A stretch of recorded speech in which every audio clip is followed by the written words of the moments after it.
Hello, thank you everyone for coming.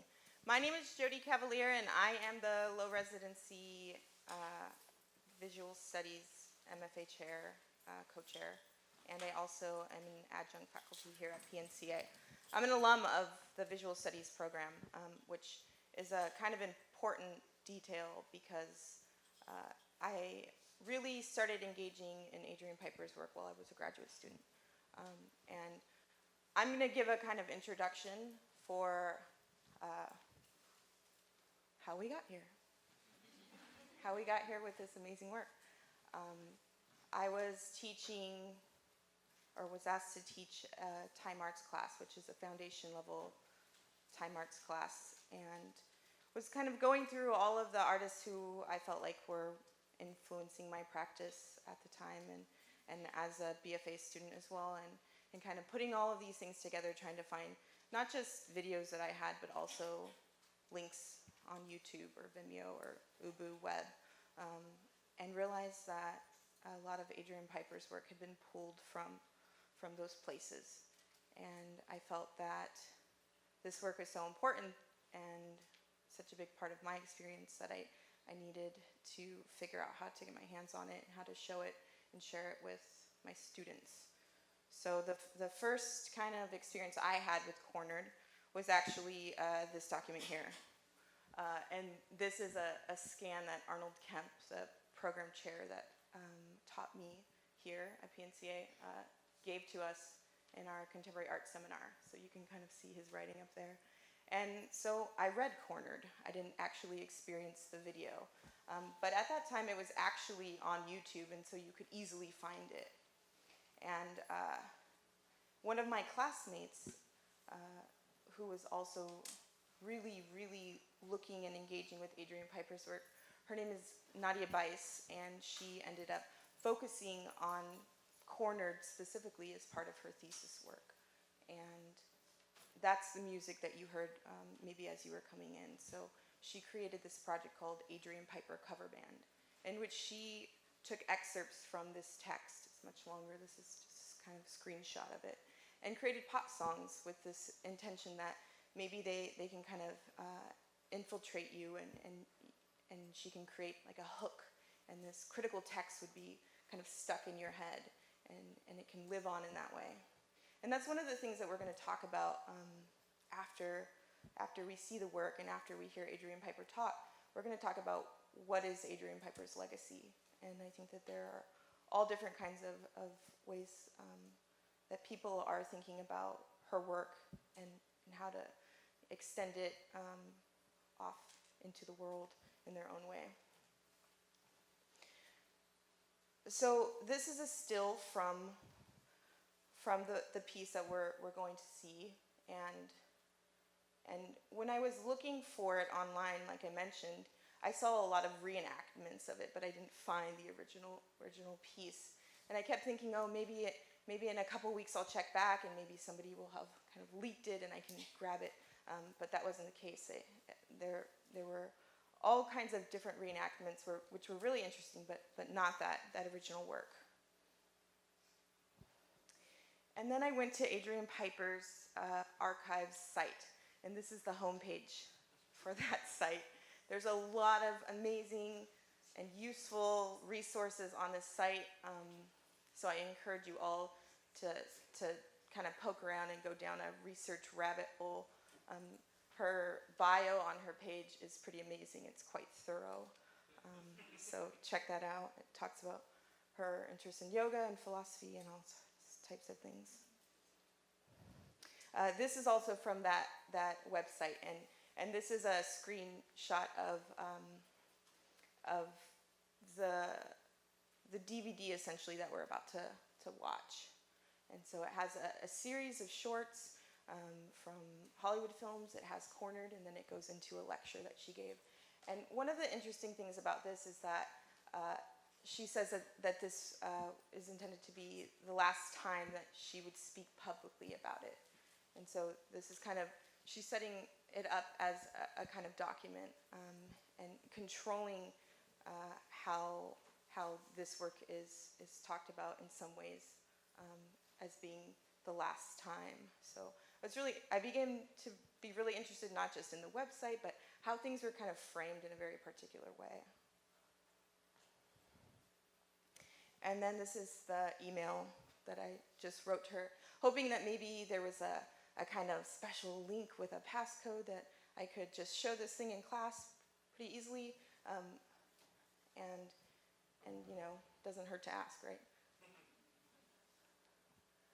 This is the automatic response that you get anytime you email her.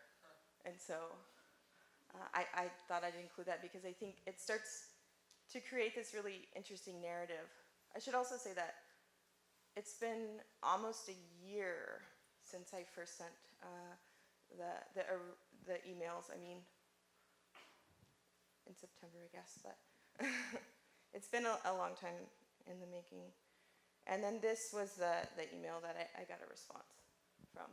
So it sent me back to that slide that I showed about the DVD that had all of these different things in it, and began to realize that there wasn't a very direct way to get the work, that I would have to go through this kind of process that she had set up. This is the contract that you have to fill out and sign and all of these things. So I wanted to be as transparent about how this got here as possible. So that's it there. We have it until the 2nd. So I got to send that back to Berlin. And it was $1,000 to rent, and there was a $500 deposit. So yeah, and then we have to wire money to Berlin and all of these different things, which all just became really interesting to me. It's part of like, okay, and then there's this thing, and it starts to take on these kind of, these kind of bureaucratic things that happen when you create an institution, right? At some point, while I was corresponding back and forth to Adrian Piper's registrar, I started to think, I think I'm talking to her. She signs everyone as registrar, but I think what's really happening is me and her are talking around us and just talking about how to move this thing, which also became really interesting. So, after going through all these loopholes with the registrar, of course, going through all the loopholes here to get the funding through Student Life, who we can thank, who supported all of this, we finally got the DVD. So we're going to show almost all of the contents on the DVD, except we're going to show through the lecture, but we're not going to do the Q&A portion. That's when we're going to open it up to Victor Maldonado, who's a artist and faculty member here, and to Melanie Stevens, who's a graduate candidate here, and Lisa Jarrett, who's a faculty member at Portland State University. So we're really grateful and lucky to have all of them. And they're going to have a conversation about, like I said, Adrian Piper's legacy and the work we see in front of us, and kind of how we engage this work as artists. So thank you so much. And I want to thank Stephanie Yu, who helped me along through this whole thing. She is one of the directors of our special events coordinator in the Student Life office, and also Mac McFarland, who was able to help us make sure that we could show Cornered on campus. So we have it for a few more days. It'll be on the 2nd floor on the monitor up there. So be sure to check that out as well. Thank you again so much.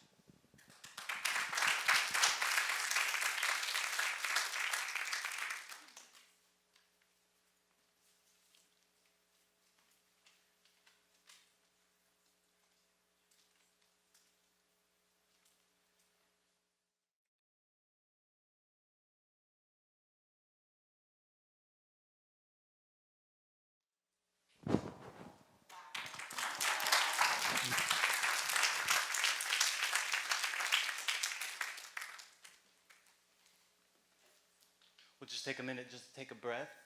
For those of you who don't know me, let me introduce myself. And for those of you who do know me, please apologize me for reintroducing myself.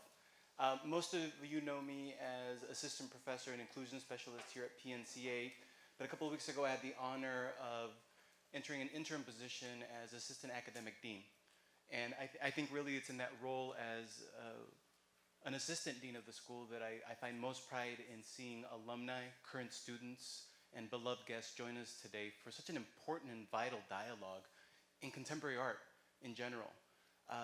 As a student in graduate school at the School of Inter Chicago is when I began to get to know work that went beyond the pale of the picture plane and its limited view range. Excuse me.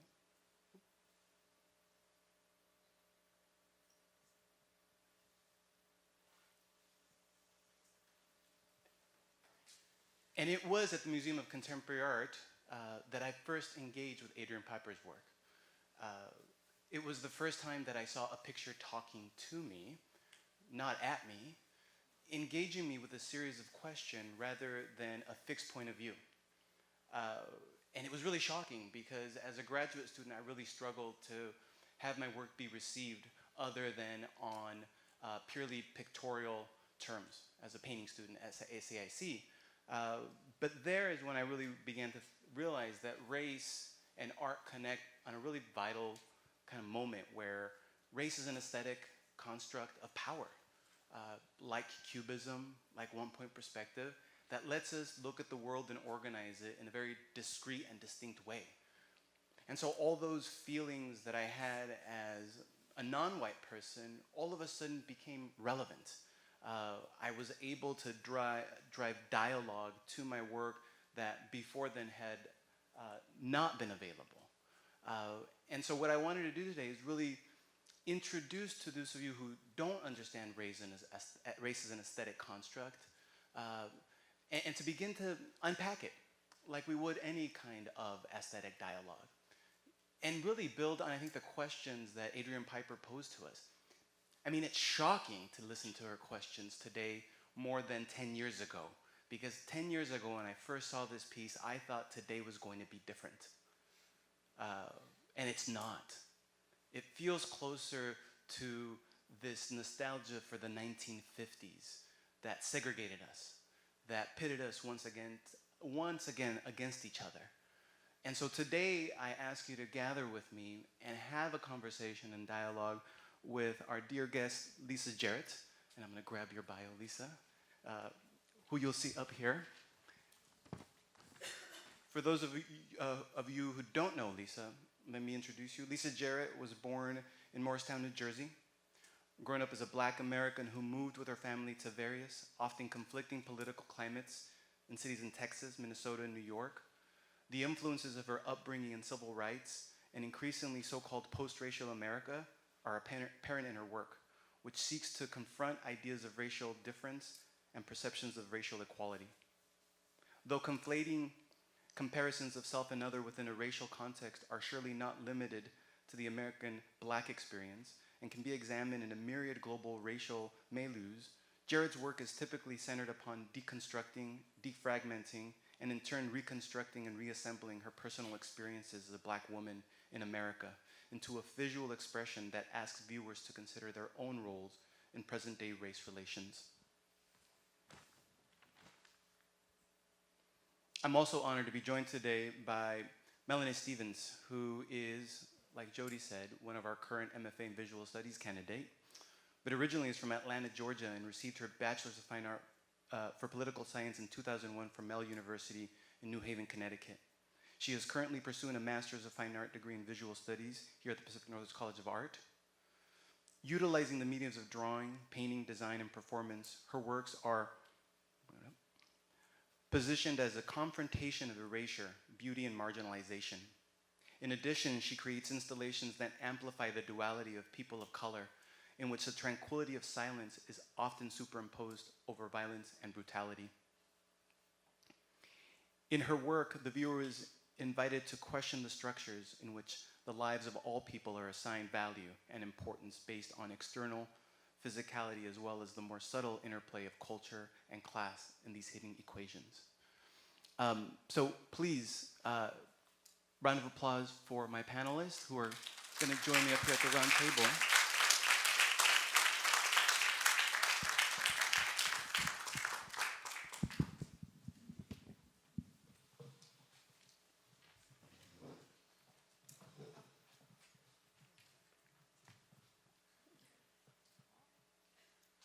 I know it's intimidating, but I want you to be able to be heard by the wonderful people who are joining us in our invisible college in the coded cloud, who couldn't be here today, but who really wanted to take part. So please, if you have a question for either Melanie or Lisa or myself, or about the work that we're going to talk about, please step up and let us hear your voice, okay?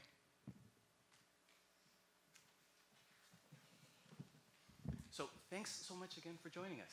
And I know it's kind of strange to kind of be eavesdropping our conversation, so I apologize if we're not always making eye contact with you. But again, as you feel comfortable and confident to step up to the mic, we'd love to hear your voice. That's what tonight is about, is that we're going to start a dialogue as contemporary artists, as designers, as beloved guests, to really try to understand something that's been hidden and designed to be invisible on purpose. And again, given my guest's work and expertise, I'm really going to play the listener and question asker. So I'd love to start off just by doing what we do best in critique, which is talk about what we observed.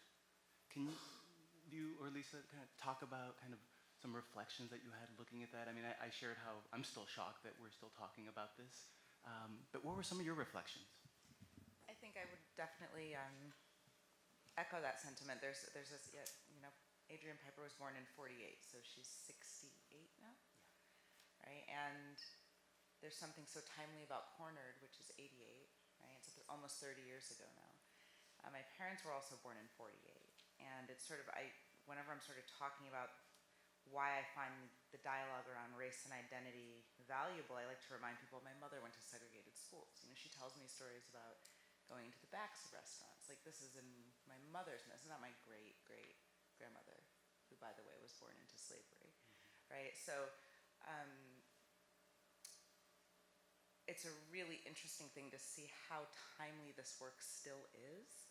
And so when I think about what I first observed, especially in this presentation, it's sort of having it bookended by the films, right, that sort of started out, and then Adrian Piper, more or less in the here and now, reading a paper of hers that framed that piece for me in an entirely different way. So I think that's the first thing I noticed, the historicity of those films and how that backdrop of passing really creates a critical dialogue around today's experience of race. I'm going to take this off the stand just so that we can hold it. Maybe Ben and upstairs can help us a little bit. Thank you, Jody. Melanie? I also agree that the historical element really stands out to me. And as you mentioned, it is shocking that this was made in '88 and it's still so relevant and so timely. And even the manner in which she discusses race by today's standards still seem provocative, which is shocking to me. And a little bit disheartening, actually, because I too imagined a different time for 2016 than what we're currently immersed in. And I'm also really appreciative of how in this piece, Cornered, she deconstructs this notion of race as only being this one-sided thing. It's something that we're all immersed in, this construct, and kind of tearing down this invisible default that is never talked about. So. There's a sense of self-complicity, or complicity in this larger system that we cannot name and cannot see. No surprises, though. I think she very smartly kind of sets up an equation where those of us who don't assign ourselves as black bodies and assign ourselves as a kind of whiteness do have our own kind of corner to deal with. And honestly, I was watching Tavis Smile the other night, and there was a guest who was talking about, like, why would white allies want to give up their privilege and power They're watching a world of bodies rise around them, asking for agency, nay, taking agency and acting with their own accord. And I often think of myself as doing the work of liberal progresses or progress, but I didn't realize that to many people I'm a villain because I want to shake this illusion. I'm wondering if you could each maybe take a moment just to echo some of the words that Adrian spoke in terms of very methodically and smartly breaking down this silhouette and structure that we utilize to identify each other through race. No big deal, right? I'm sorry, Adrian, if you, you know, I think that there's a thing here with this particular presentation, and I think it's, you know, I'm doing the thing I hate to do and I hate to be asked to do, but to speak grossly, broadly for people of color, once you see it, you can't unsee it. I think that what she's pointing out is sort of this complicity, and the you in her work here, and I think that this goes back to this notion of this aesthetic of racism in a sense. The you here is whiteness in a sense, and that whiteness has a body as well. So these racialized bodies that are being presented for us are not, it's, I think to viewers, listeners, participants of color, I don't think there's any sort of big revelations here. There's sort of this waiting to see and to understand if the audience recognizes who they are. The idea of passing and having to constantly or perpetuate your identity, to reassert your identity, is really has a strong parallel with the way that 20th century consumerism, consumer culture functions, right? This insistent perpetuation of something to create a constant demand for it so that it continues to persist, right? So when you have to consistently sort of identify or self-identify, that's not just about you, the person making the statement. So I think it's a little, it's interesting. I mean, the aesthetic here really is not embedded in the work, although the work is an address to the people watching the video, right? So let's talk a little bit about the aesthetic of the work. What is that? What were the things that she was deploying conceptually and formally for you as you engaged the work? Well, I was drawn in by the initial mise-en-scene where she's flanked by these two birth certificates of her father, and the implications of that. And then the camera zooms in, and she's wearing this pearl necklace and this blue dress, and you are immediately drawn in by her demeanor, which is this sort of like friendly, inviting, somewhat distant gaze, where she's addressing you about who she is. And then there's a turn, there's a switch somewhere where it becomes somewhat condescending. There's a bureaucratic, patronizing tonality to it, which I think is definitely an allusion to this, you know, this fantasy of whiteness that is referred to later on. And it's mesmerizing, really. It really is. I'm still kind of overwhelmed by that, sorry.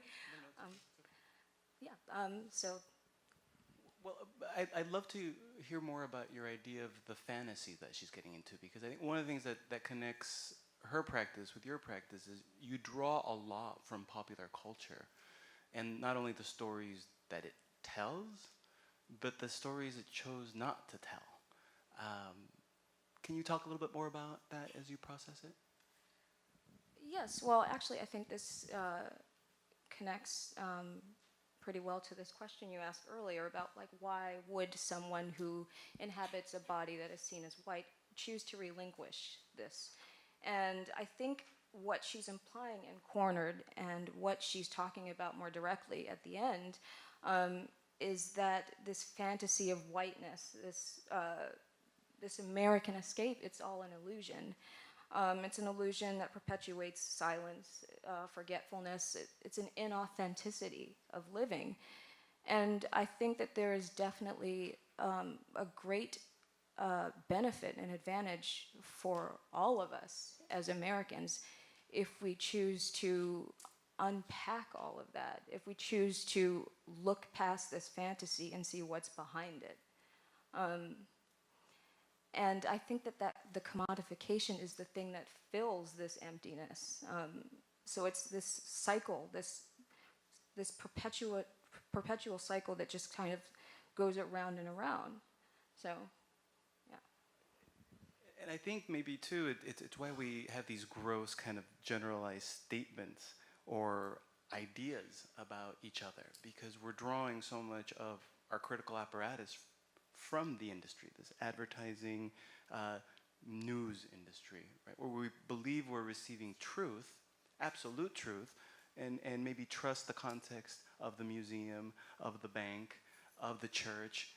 And so what people tell us is something we want to receive, right? And how dare we stand against those institutions as individuals? How does my small perspective of it, have anything to do with it? I mean, do you feel that a lot of what's ailing us in terms of having a deeper dialogue about this is because we lack the energy, the motivation, or the means to make it happen? Or is it here already? Who's we? All of us. Those who choose to take up the work. No, I don't think we lack. I don't think there's a lack, honestly. I think there's our lives are really saturated with a lot of distraction, and it's sometimes hard to spend all of your time thinking about this kind of work, right? And I think about people who I would truly call activists. I think in many ways, if you're working with identity politics in any way, shape, or form, there's an activist sort of element to your work, but to me that's very different than being saturated in activism, right? In a really sort of purist way. And so I don't think that the lack is that so much as there's sometimes an exhaustion around certain ideas. What your work does for you is sometimes different than how it functions in the world. I think of my work as intersectional in terms of how it functions, not just in terms of media, but in terms of the way that it manifests. And there's that New Jersey, the way that it manifests. And I don't really necessarily see it as a problem so much as an opportunity to try to think about interrupting a cycle. There is a sort of a contract of erasure, I think, about dialogue around race or the construct thereof. But just because something is a construct doesn't mean it's not real, right? And so that tendency culturally certainly impedes your individual tendencies as a member of a culture. But I think I'm not certain if I'm answering the question. I do think when I think back about Cornered in particular, what strikes me is the way that how sophisticated that work is in delivering the coded information to us. So if we were to bring it back to sort of a visual presentation and to think about what you were talking about, just like what she's wearing, how it's so unmarked in a sense, right? So as to go unrecognizable. But there are very specific cues there, right? Like the string of pearls, the very understated, high-necked look. I tried to honor it with my outfit today. Sort of a high neck. It's a very controlled look, right? In a very controlled space. And she's again borrowing from these sort of media tropes of delivering almost impossible information. In this very sort of refined way, or in a way that would be considered refined by a particular population, in this case, red-white, right?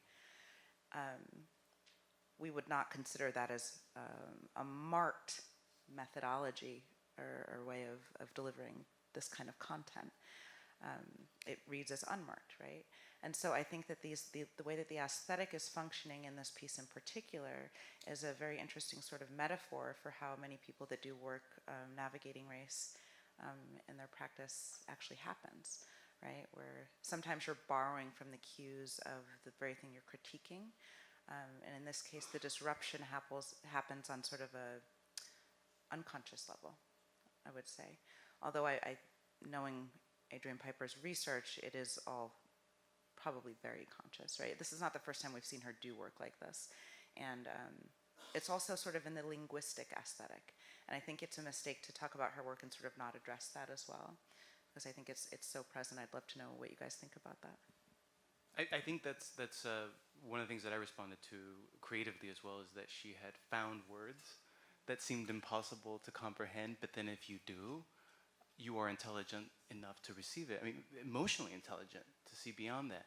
I would love to build on that question, but also on the sense of the realness of constructs, which is something that I think we as designers and artists understand, that even though it's artifice, even though it's a fake depiction of a landscape, I'm trying to convince you to believe me.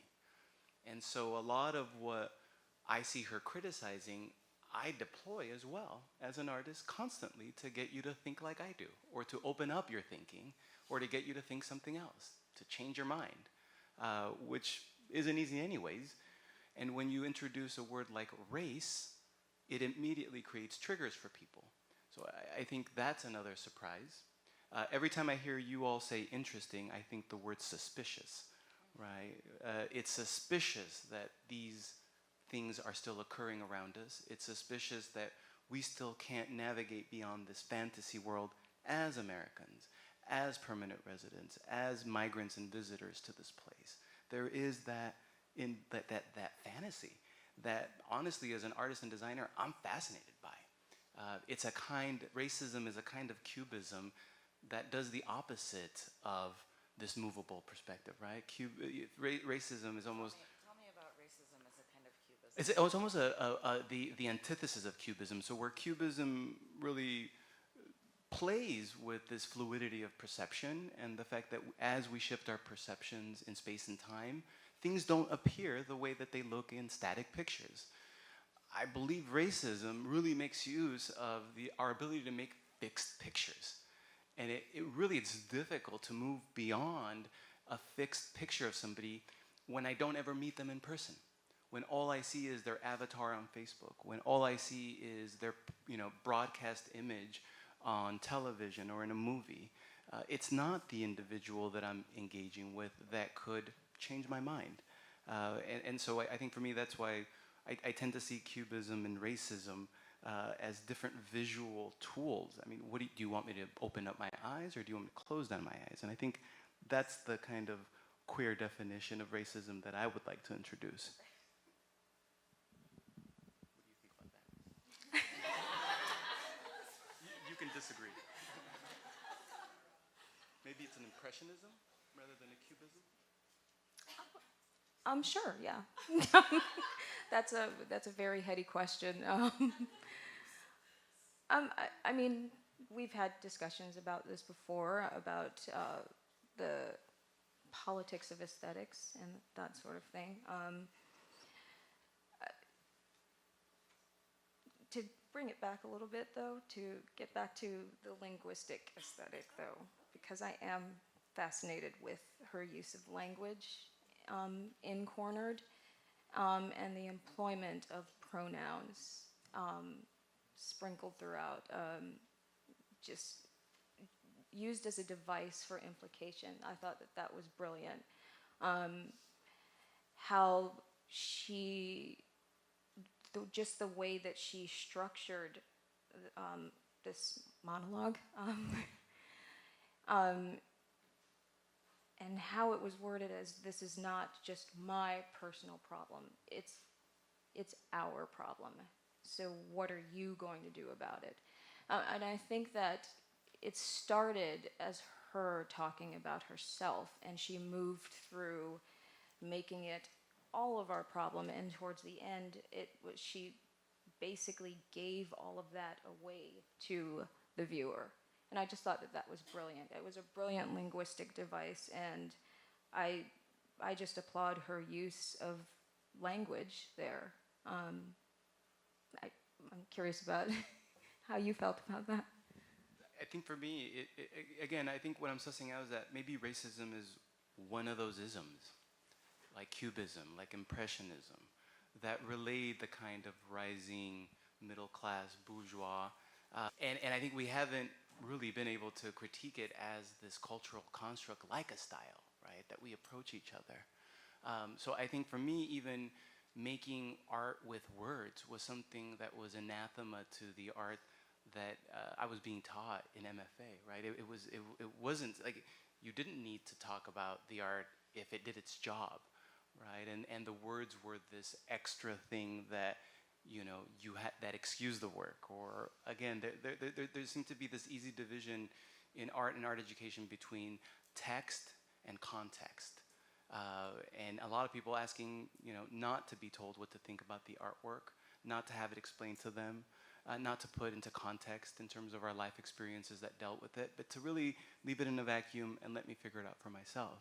And I think for me, it really opened up the fact that these words we use to describe the world are a kind of art already, and that being flip with it does kind of create a kind of abstraction that one might not be aware of, or dehumanization that one might not realize their complicity. Question from the audience. Yeah, I have a question. So you all are artists and educators, and I'm curious if you can pose a question to the people in this audience, as artists and educators that are thinking about race. Because when I watch something like this that's outside of its original intended format, that's usually for me, it's a one-to-one kind of viewer thing. I think about like what can we get from this new context now, and you being these artists and educators, I'm just curious what people here think. Like when you're a black woman watching this, and you're like, wow, there's lots of white people in here and other non-black people. I wonder what they're thinking. I'm wondering if you can make a magic question to get them to say the things. No, there is no magic question. Okay, sorry. Okay, not a magic question. Any question. I'm really curious to hear what people here are thinking. Thank you. Yeah. Would any of you please share your perspectives? I think that's a wonderful request. Hi.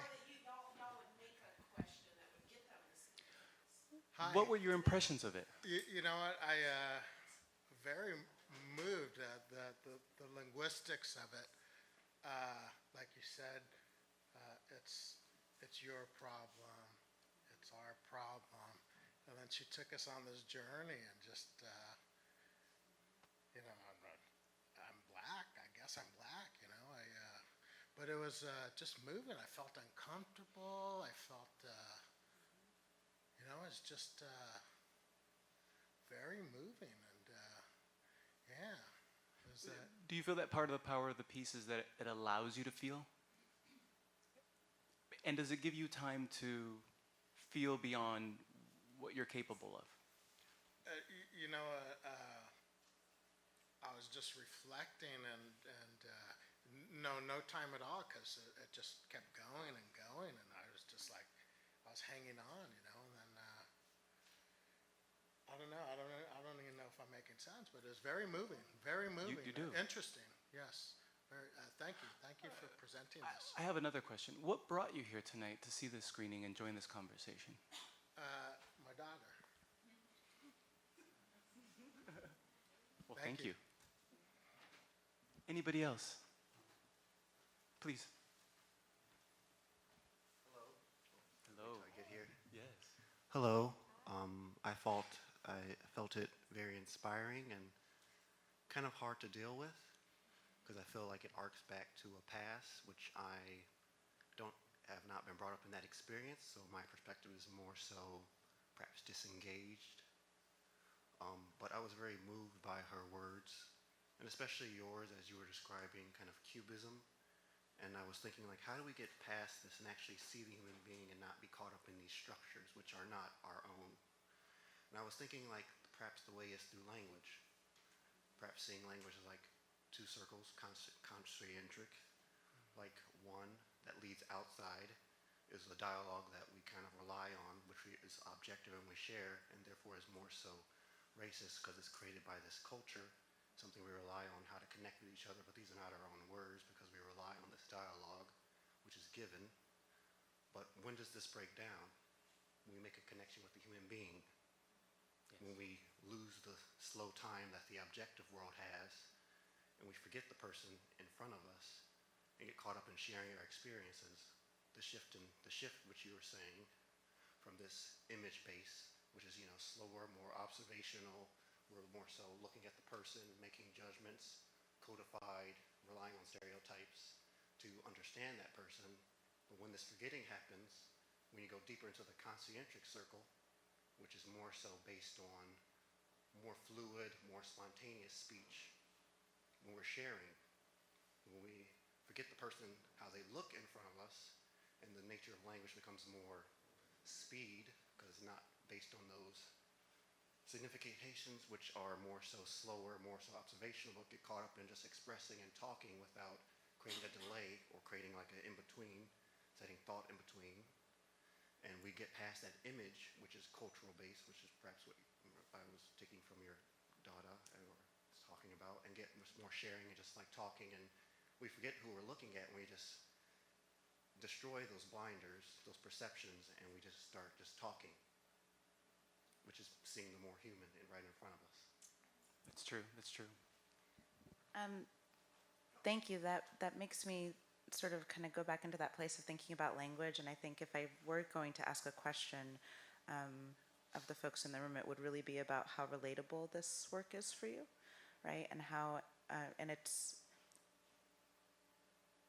interesting, Sharita, because it's actually a rhetorical question, right? Like, there's only this much of me that's concerned about how relatable this is to everybody, right? And then and then I also want to sort of honor that that's a great question. It's information I actually am curious about on the other hand. But when I think about how I feel like Piper's work functions in catalog, there is this thing about trying to put us in the present moment of recognition and realization. And in terms of the word, to make us very conscious of the interaction right now, right? Like when you're listening to this and the way that she's using language here in this particular film, or in the calling cards work, right? Where, and for those of you that don't know about that, it was a set of cards essentially, where if she would find herself in a situation like she described in Corner, like at a party, where people would be talking about black identities as though she were not present, usually, and that would be, she would give you this card that would announce her race to you, and you would read it. It would say, it starts with "I am black." They're great. You can find images of those online still, and it was work made kind of at about the same time, right? But this thing that's literally putting you in the present moment of having to navigate what you're experiencing and thinking, I think is what I see her work striving to do over and over again.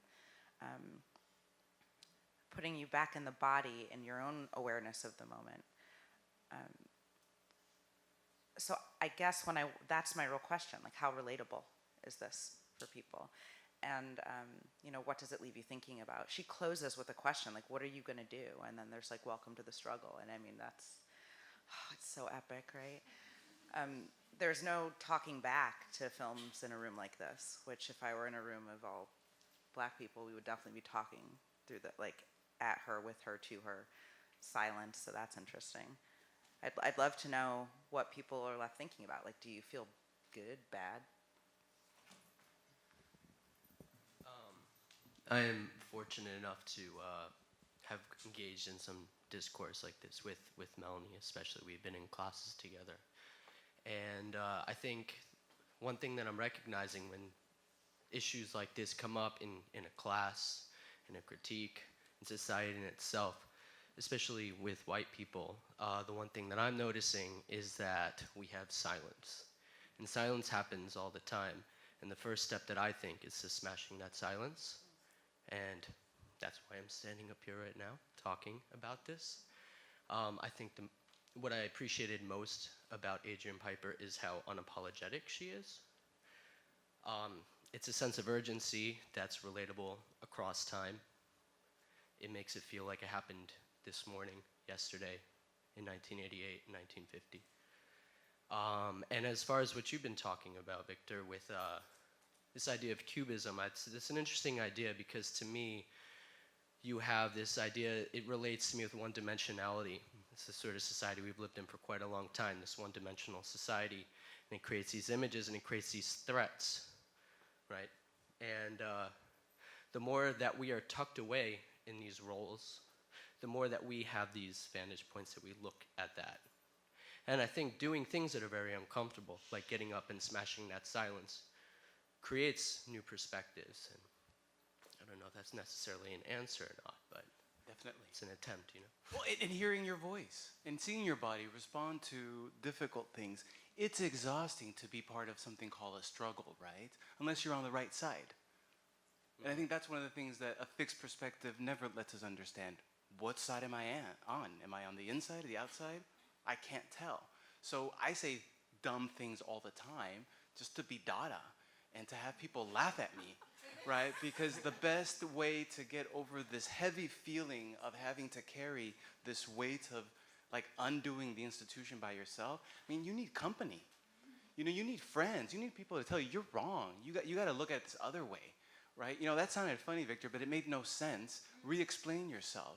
So I think all I have as an artist to at my disposal is the things that I was taught. I feel like Caliban in The Tempest for getting in trouble for saying bad words and getting put on an island by myself. And I'm using the words that this society taught me, that we taught us. And when Adrian says those things, it feels like she's talking to me because I'm a super feeler, right? As artists, I think we tend to feel these things even before we engage with them. And I think the work is, even though you might not know the word, try. If it's wrong, we can talk about it. But you might be right. I'd like to build on that.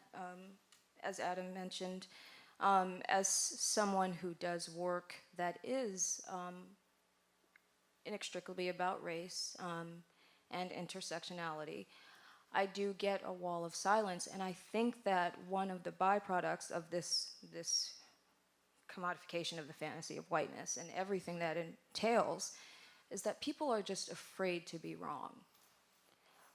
People are afraid to say things that are perceived as wrong.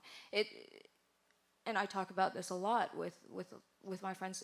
It's almost more of an infraction to be seen as racist than to do racist things. And I think that fosters an environment in which people are afraid to talk about what they're thinking, to discuss, the things that are in their head about race and class and this structure, which is a construct, but nonetheless breeds very tactile realities for all of us. And I don't exactly know how to combat that except by trying to be a Trojan horse and trying to sneak these conversations in. But I applaud Adrian Piper and her work because her work seems to operate on the assumption that, silence or not, these things are going to get heard and they're going to get talked about. And I really appreciate that, so. I'm like mostly with you. I think there's another part of this, so something I was really interested in talking about with you guys and with all of us here was this notion of what is institutional critique. And Melanie, what I hear you talking about in terms of challenges around having conversations and people being worried about being perceived as racist, I've certainly experienced that. But from an institutional perspective and from an educational perspective, and I certainly experienced this going through graduate school, there is also and I don't really care attitude about it too, right? So it's not so much that people aren't capable of engaging, it's that there's a lack of perceived value to that particular kind of investigation, and that investigation is somehow only important to you because you identify as this racialized category. So what I appreciate in Cornered in particular is the linguistic way in which she modifies that tendency by suggesting that it's ours, it's us, right? And so I think that there's a lot of that. There's a lot of like apathy around these particular sorts of issues, or that they're not, sort of at the same level. When she goes through that list at the end when she's reading the essay about what it means to be black, or how to be black. I love that picture of you, by the way. If you have not read How to Be Black, Baratunde Thurston, you should get that book immediately. It's really quite fantastic. So there's that piece. And then there's this other piece about institutional critique in this work that should bring us back to where Jody started with this whole thing, like how we were able to access this work right now. So modifying it for experience in this room versus how it was originally presented, which would have been in sort of an installation gallery setting. You sort of saw that in the very beginning when it pans out, the tip table, the 3 chairs, right? What it took to get a hold of this work, what it means to control access to your particular creative output, how there is a lot more to this particular piece than the content race, right? Adrian Piper is certainly a conceptual artist, and in many, many senses of the word. She's pushed the boundaries of how we consider conceptual art to function. But you'll notice that that's not usually how she's credited, right? We mostly talk topically about her work, right? About the content pieces. Whereas if we were talking about, any other number of conceptual artists, going back to like the isms, we would be talking about typically straight, white, Eurocentric males, right? Like they define their particular categories. And I think there's another level to this if you're talking about it in the context of an institution, where she's presenting this work as a question around those themes and ideas too, particularly as we can't access it now without fees and paperwork. And it's a mediated experience. It continues to sort of build out on this mediated thing. And I think that's really important to look at and to think about. And I wonder how people, more than anything, if I were to talk about this from an academic perspective, I would wonder how many people think of that when they look at this work. Yeah. That's the first thing I think about, actually, yeah.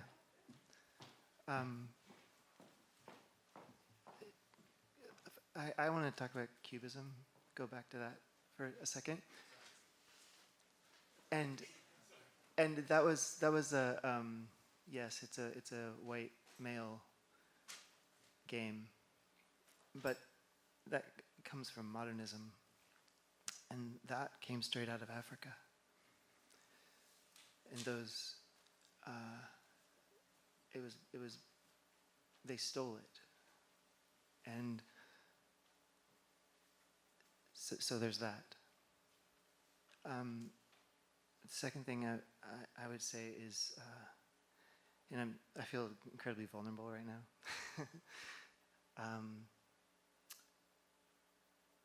because I'm not white, even though I look like I'm white, and I don't have a family based on the genocidal policies of the U.S. government. So I identify with this work very distinctly, and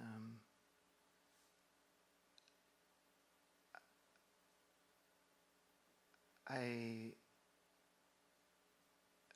don't know if there's black in my family because I don't know who they are. And race is something that I've always really avoided. Identity politics, I've avoided talking about it because I felt like I didn't have a right to talk about it. Because everyone thinks I'm a white male. And if I ever open my mouth to talk about it, I immediately get a certain kind of look. And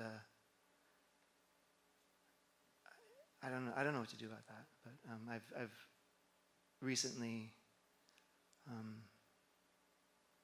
chosen to join the struggle in a more active way. So, and it's beginning to reflect in my work. I don't know if I'd call myself an artist, more expanded practitioner, but. Thanks. Anybody else? Yeah. Yes. first, thank you for being here and for showing this. I think back to your question and also related to the previous comment, I imagine that it's perhaps more powerful to view this as a group because it's uncomfortable in a larger way, I think, because these questions are so triggering for people no matter where they fall on the spectrum. And I think it's really fascinating how Piper paints or forces us to think about dichotomy, which is also a really old idea, right? That human life is nuanced and human identity is really nuanced and human identity is really complex. And that's part of, I think, the discomfort in talking about whiteness and race and, I don't know, sexual identity or class, all of these different factors that in some ways define us, is that at the sort of unproductive end of this spectrum, we talk about these things in really totalizing ways. And then that could create even more intense divisions between the groups, right? But then on the other hand, we go through these sort of, I don't know, confusing labyrinths in our minds of like guilt, blame, privilege, like how do I talk about this? Am I taking up too much space? How do I receive this person? Well, how do I come out as this? Or how is it about me but not about me? And I'm going through this personally, and that's why I'm here, and so are probably all of us.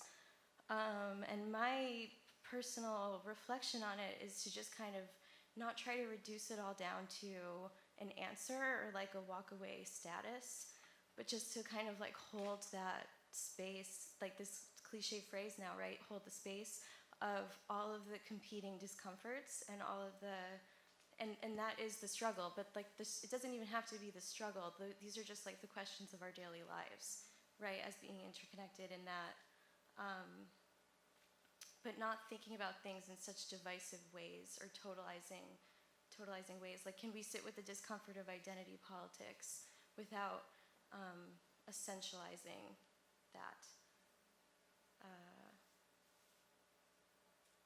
Which I think she demonstrates in that list of like blackness is, blackness is, blackness is, and you're like, but no it's not, but no it's not, but no it's not, and or whiteness is. So anyway, yeah, I think that's. I think really, if I were to frame this in terms of this uncomfortable feeling we all are carrying in our bodies is the feeling of being agents of change in our culture. And if I would say that, go make a radical installation, right? You're like, oh, I don't know how, I don't have the words, I don't have the history, I don't have the connection. There's a different kind of weight and baggage to that, right? But again, these isms matter. And when we frame it in terms of identity politics, race politics, it does make us feel guilty and heavy. Mm-hmm. But what if we're doing the work being together? Not being afraid to feel uncomfortable together. Noticing who needs more help understanding the words, being patient with each other, being human with each other, being funny. I think that's one of the things that making funny art is hard, right? Making people laugh is very difficult, especially in heady academic spaces that want to prioritize knowledge. And I believe that we've left our feelings out of this academic discourse around race, power, and difference, and beauty. How does beauty, do we feel powerful when we know we're beautiful? And what does it mean when I can denigrate you based on your looks? And especially in this advertorial culture of ours that we're all driven to self-design and to subscribe to something or other, the fact that any of us feel good right now is gonna surprise me. Because I think I tend to see this as the cutting edge of our society now, considering this new poetry that we're writing together. Yeah. Well, and also I just had the thought that that the way that she connects this to consumerism and this fantasy that we could be completely comfortable ever as the goal is probably important to note, because I think that we automatically assign bad to uncomfortable. Rather, uncomfortable is like, oh, I'm experiencing a new thought, or I'm seeing someone in a new way, or beyond a category, or I'm outside of, right, that what I know. Yeah, like she connects it so distinctly to this very American sort of perspective. And it's interesting when you were talking about modernism, it's also really prominent kind of in this 20th century, that idea that we should always feel good, right? And that feeling good is something we can actually commodify, like it's a purchase, not a practice, rather. You know, I think that's kind of a interesting thing to be able to identify in multiple places. Yeah, hey.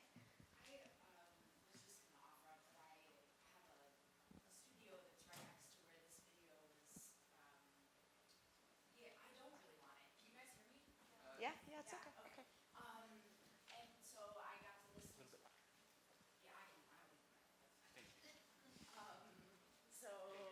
But I will not stand in front of you guys.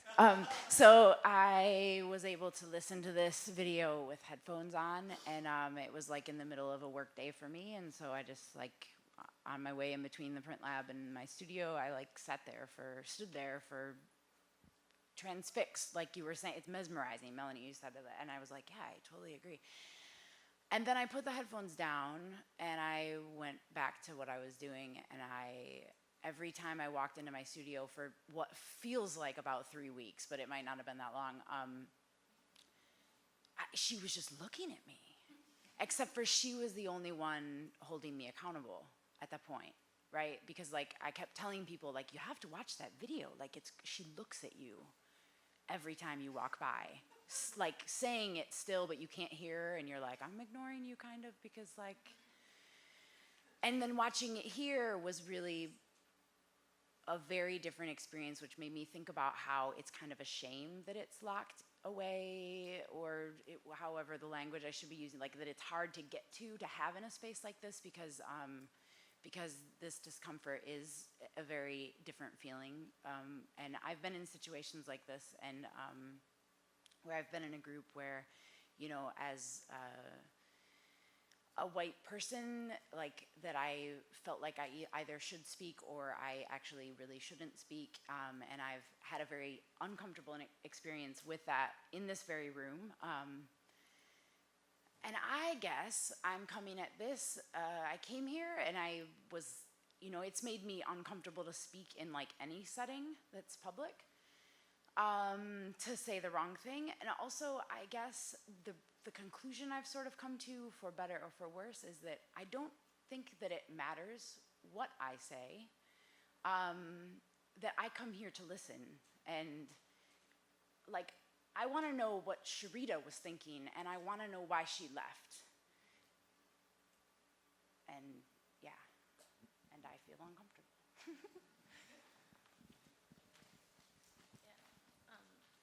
So something that, oh, sorry.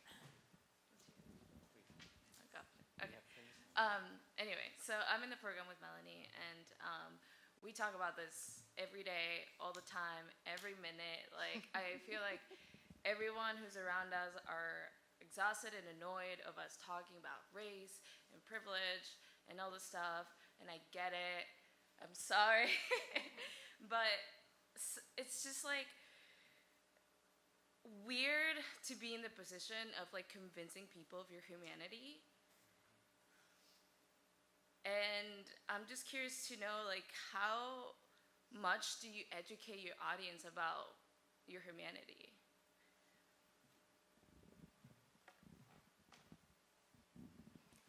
Well, as she mentioned, we've talked about this, and I've generally decided that I'm not doing that anymore.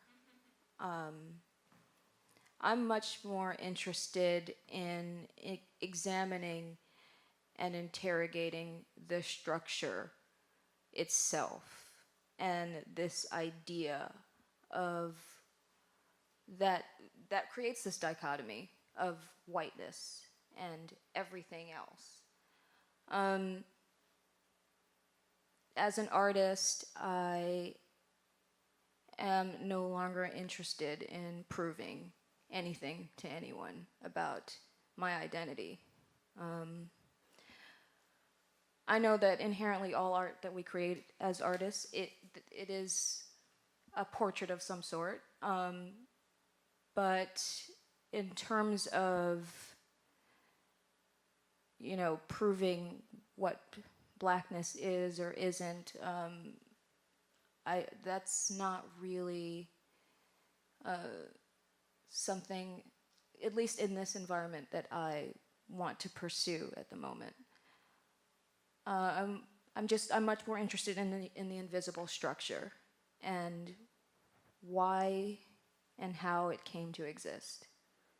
So.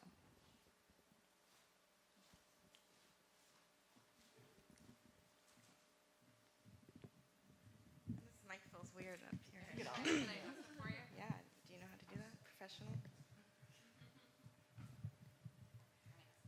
I'll talk while you do that. Part of that makes me think about how she was using language and how she was using her experience. And I think that instead of trying to be an educator in this video, right, in this project, that she was utilizing her experiences as a philosopher, which is something we haven't really talked about a lot. And so she was creating a kind of a new philosophy, a new way of thinking with those words, right? Setting up a new kind of situation for us to learn, not just about her and about the kinds of things that are happening here, but about ourselves. And I think that one of the things that was most powerful is how we felt it in our bodies. And she was using, I think, her knowledge and experience as a philosopher to really tap into that presence, being really self-aware, that was brought up earlier. Melanie and I were chatting before, and we were sort of commenting on that, like there's that moment where her facial expression starts to be there, like it's like absent until it's just like ever so subtly not. And we were trying to remember, like, when was it? Because, like, there's like a point where it shifts, and at that moment you're conscious of just how controlled she's been, and it's like not until that little tiny moment. I don't know, that whole idea of the philosophical sort of approach, and she sort of moved out of art more heavily into philosophy. It's not that she's not an artist, but this whole idea that she's done talking about this, like kind of goes back to what you were thinking about too. Were you on your way, Liz? You do, but I just would say that Danto called art going into philosophy 20, 30 years ago, after Adrian really began that work. And I think when Jody introduced this work as a possibility to engage your community, I thought it was an awesome anchor into the future, right? Where we're choosing to talk and look as we can. And I get it. I get it being a grad student, being exhausted, talking about race as an aesthetic construct of power, just like beauty. I get it. It's exhausting, but I love it. I love talking about it. I love feeling about it. I love being serious about it. I love being bookish about it. I love being flip about it. I like thinking about it in different ways with different bodies that might not be mine, who represent very different experiences. And I find freedom in the dialogue that you all create with me. If just for a minute, and what I mean by freedom is that you let me be responsible for my own choices. You let me decide how to negotiate your silence, that uncomfortable moment where you don't know the word. And I feel your humanity, so I don't feel like I have to defend my humanity, but more be present with yours. And I do see my work as an immigrant, as a new citizen, my responsibility being to translate and bridge divides for people. That's my work, that's my responsibility, but I don't expect you all to play my ism.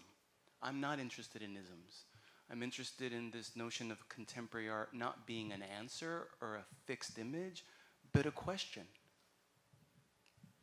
I just want to point out one thing,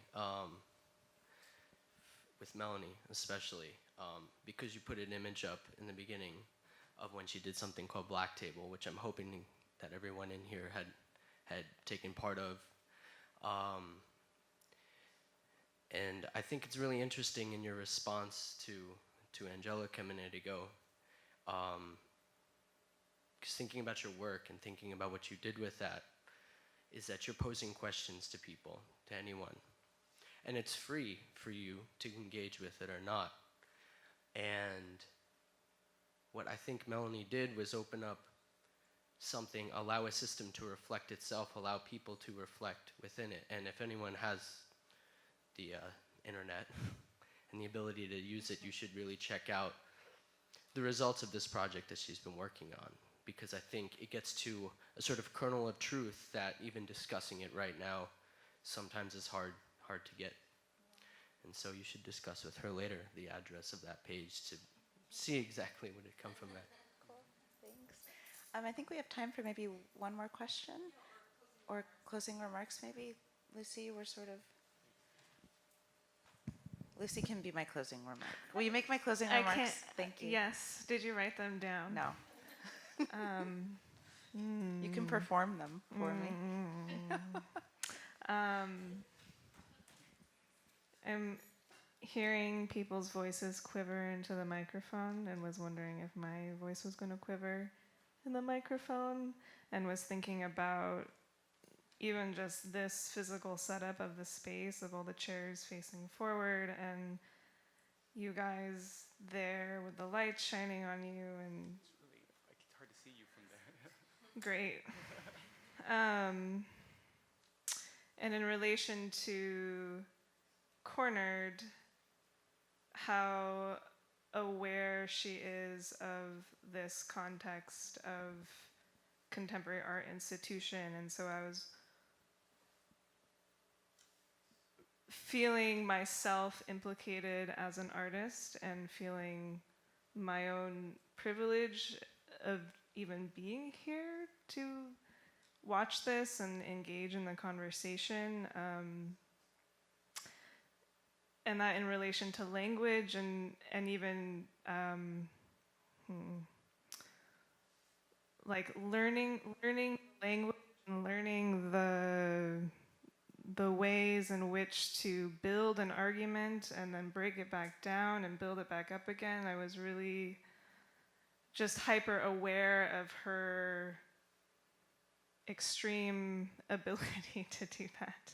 I mean, genius, but also thinking about it as like as a learned skill in order to like navigate this world.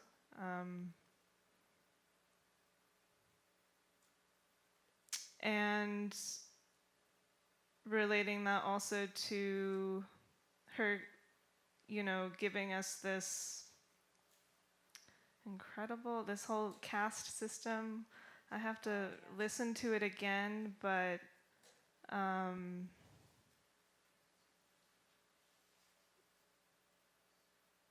talking about, you know, this illusion, this like, you know, this fantasy that we're all inside of, that we're all reinforcing, that we're all agreeing to, but then also like the harsh reality, like the actual results of what that reinforcement is doing to bodies.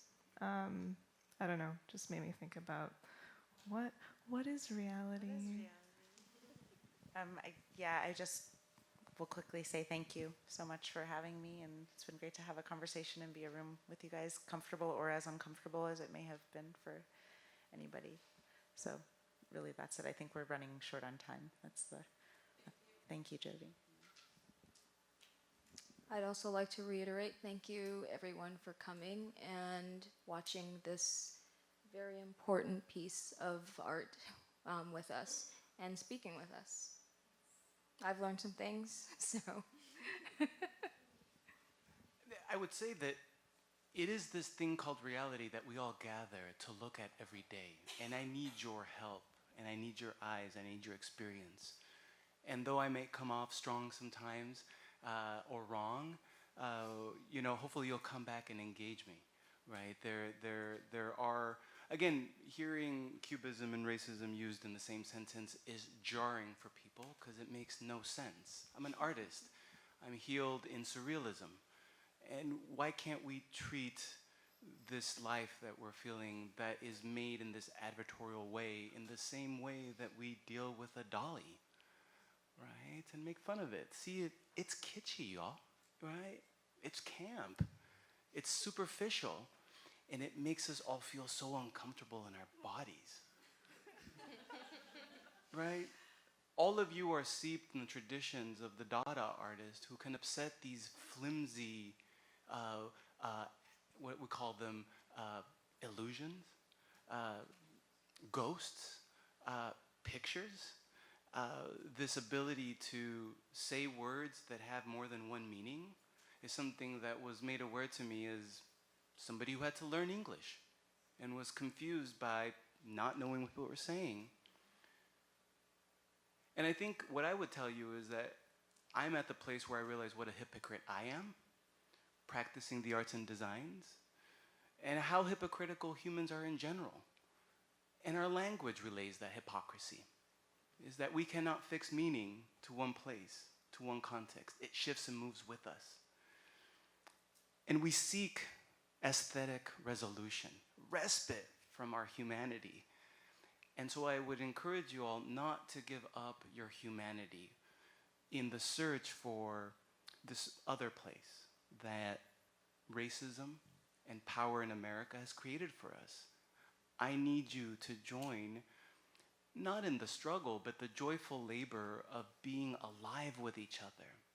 That's what I thought we were going to be in 2006, and I realized that I'm not wrong, because if we're all feeling uncomfortable, it means we're all alive, that we are not static simulations, incapable of change. And I think that's what brings me back to my work as an educator, is that we can work together and do things that will teach us together, individually, in groups, how to make a different picture, if we want to make a picture. But some of us in the room are not interested in making anything at all.